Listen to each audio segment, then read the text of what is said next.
لما نفتح كتاب ذكريات السويس مش هنلاقيه بيتكلم بس عن الحروب اللي خاضتها مصر وكانت السويس شاهد عيان عليها، ولا أيام الحصار اللي تعرض ليه أهل السويس أيام حرب أكتوبر.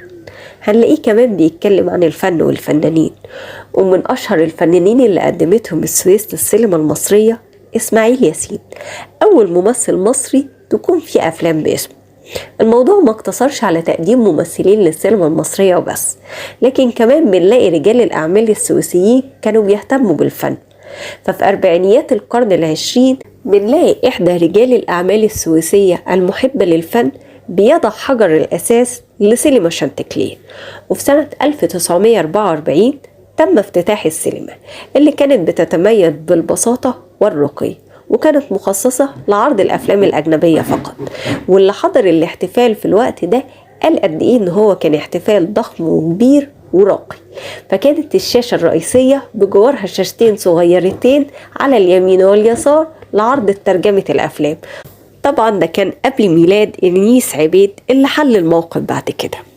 سينما شانتكلير كانت من السينمات المميزة جدا في السويس، واللي كان ما بيدخلهاش أي حد، فكانت مقتصرة على صفوة العائلات السويسية والجاليات الإيطالية واليونانية والأرمنية، وبعض الكبار رجال قادة الجيش الإنجليزي، وبعض الجنود الجيش الإنجليزي الغير مرغوب في تواجده.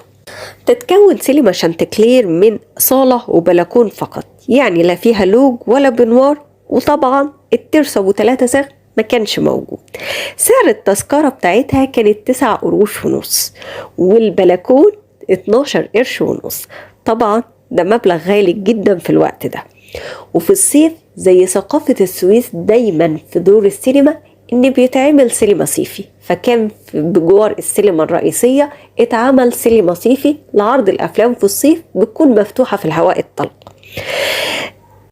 استمر في تقبل الجنود الإنجليز فترة إلى تم إلغاء معاهدة 36.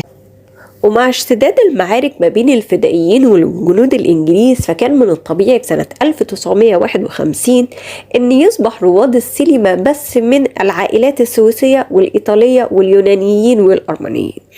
استمر الحال بالشكل ده لحد سنة 67، ومع اشتداد الحرب فابتدى يعزف الناس عن الدخول للسينما، ولذلك تم تأجيرها إلى إحدى تجار الجملة اللي ابتدى يعرض فيها أفلام باللغة العربية.